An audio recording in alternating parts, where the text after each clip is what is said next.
यदि इनको आप अंदर रखना है तो थोड़ा आपको धैर्य होना पड़ेगा। ये महिला कहीं भी सुरक्षित खुद को नहीं मानती है। स्पीडी ट्रायल के द्वारा जस्टिस दिलाने के लिए कोशिश होना चाहिए। Normal, ordinary citizens have to just stand up and protest now. I mean, these are our daughters. Assam में अभी पूरा एनार्किज्म चल रहा है। असम में पूरा लॉलेसनेस है। असम के लिए बहुत दुर्भाग्यजनक है। Nobody should make light of any incident of molesting a woman or molesting a child.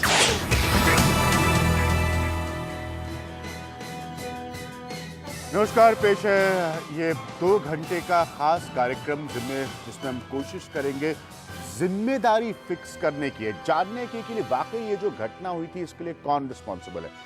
कल मैंने जहां पर अपना कार्यक्रम न्यूज पॉइंट खत्म किया था, मैं वहीं से शुरू करूंगा।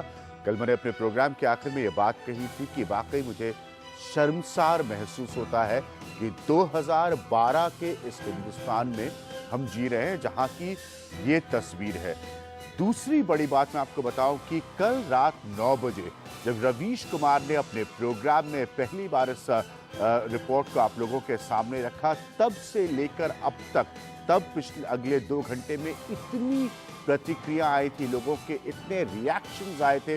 इन तस्वीरों को देखकर लोग वाकई डिस्टर्ब थे, परेशान थे, गुस्सा थे, उनका एक आक्रोश था जो सामने आने लगा था। वो तब से लेकर अब तक तमाम स्तर के रिएक्शंस में तब्दील हुआ है, चाहे वो पॉलिटिकल क्लास से आए हों, चाहे वो नॉन पॉलिटिकल क्लास से आए हो। लेकिन जिस सवाल को मैं उठा रहा हूं वो सिर्फ अगले 2 घंटे में हम बात करेंगे कि बदलाव क्या है, लेकिन इस बदलाव के साथ वाकई इसके लिए रिस्पॉन्सिबल कौन है, जिम्मेदार कौन है, किसको हम फिक्स कर सकते हैं। मैं लगातार फेसबुक, ट्विटर के जरिए आप लोगों के तमाम रिएक्शंस को फॉलो करता आ रहा हूं और सब आप लोग एक ही बड़ा सवाल पूछ रहे हैं जो एनडीटीवी इंडिया पर मैं इस वक्त उठा रहा हूं, वो है कि रिस्पॉन्सिबिलिटी किसकी फिक्स होगी, जिम्मेदार कौन होगा। आगे बढ़ने से पहले सबसे पहले बात मैं आपको ये दिखाना चाहूंगा कि कल इस चैनल एनडीटीवी इंडिया पर हमने जब सबसे पहले खबर दिखाई थी, तब से लेकर अब तक जो मैं आपको बता रहा हूं कि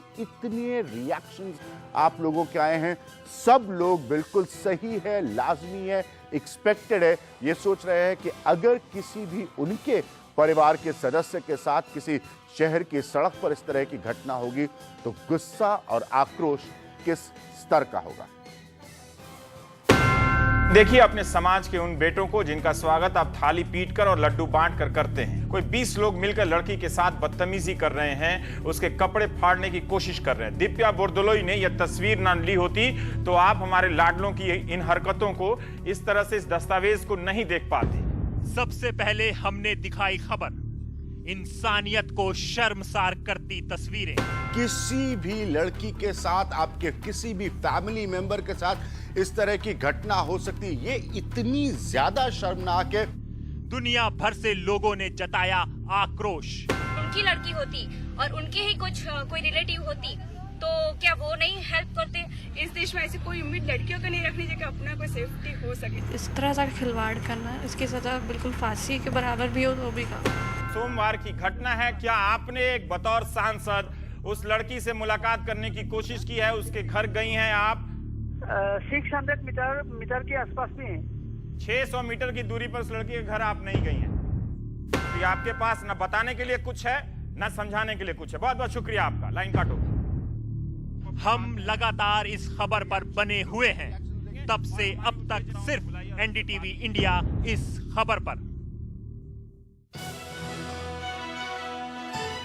हमारे साथ मौजूद है मुंबई के मरीन ड्राइव से प्रसाद काथे, दिल्ली में इंडिया गेट पर मौजूद हैं उमा शंकर सिंह, गुड़गांव से हमारे साथ है शारिक खान, चंडीगढ़ में हमारे साथ मौजूद हैं आनंद पटेल, भोपाल से हमारे साथ हैं सिद्धार्थ रंजन दास, कोलकाता में है देवजानी चौबे, पटना से है मनीष कुमार, अहमदाबाद से है राजीव पाठक और बेंगलुरु से है निहाल किदवाई।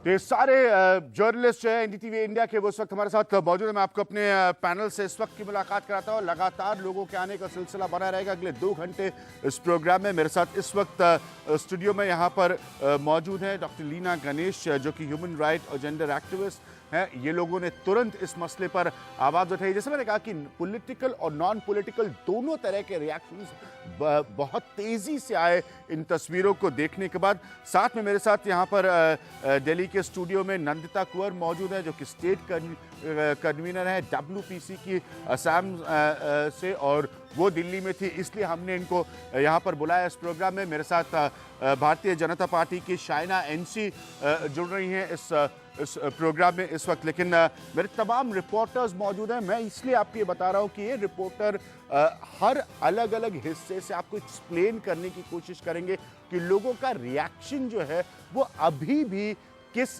तरह का आ रहा है। मेरे साथ इस वक्त कोलकाता से मौजूद है देवजानी चौबे। इन रिपोर्टर्स के साथ खास मेहमान होंगे। मेरे साथ उमा शंकर सिंह मौजूद हैं। उमा शंकर सिंह से कहते हैं सेंटर ऑफ पावर, सत्ता जहां से चलाया जाता है। इंडिया गेट पार्लियामेंट हाउस के बगल में वहां पर मौजूद है। प्रसाद काथे मुंबई में मरीन ड्राइव से हमसे बात कर रहे हैं। मनीष कुमार हमारे साथ पटना से जुड़े हैं। हम हर इन रिपोर्टर से, आप यकीन मानिए मैं इस बात को लगातार अगले 2 घंटे इस प्रोग्राम में दोहराऊंगा कि जिस स्तर पर न सिर्फ इस मुल्क से, दुनिया के अलग अलग हिस्सों से कल इन तस्वीरों को देखकर रिएक्शंस आए हैं। लोग सिर्फ और सिर्फ ये जानना चाहते हैं कि इसके लिए हम रिस्पॉन्सिबिलिटी किसकी फिक्स कर सकते हैं। मैं डॉक्टर लीना गणेश आपसे शुरू करना चाहूँगा एक क्विक पॉइंट यहाँ पर।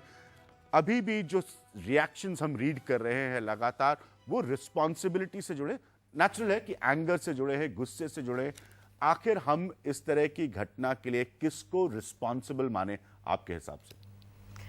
संक्षेप में कहूँ जी, समाज, भारतीय समाज और भारतीय संस्कृति जिन्होंने लड़कों को इतना भाव दे के रखा है कि लड़की जो है, औरत जो है, वो सिर्फ भोग बन के रह जाती है। वरना ये जो डिस्पर्स्ड मॉब मेंटालिटी के सेक्सुअल असॉल्ट, हरासमेंट और लैंगिकता का जो शोषण होते जा रहा है, वो तो इसके समाज के अप्रूवल के बिना कहीं आगे नहीं बढ़ पाता है। सामाजिक अप्रूवल है, हाँ उसने किया, सेक्सुअल हरासमेंट है, 309 है, 509 है, ये दफ़ाएं हैं, उसके आगे तो कुछ बढ़ता ही नहीं है। जबकि जो जिसके साथ ये होता है, सेक्सुअल असॉल्ट, लैंगिक अत्याचार जो होता है, उस पे उसको शर्मसार होना पड़ता है। ये उल्टा नहीं है? आपको लगता है कि जो गलती करता है, जिसका क्राइम है, वो शर्मिंदा नहीं होता है?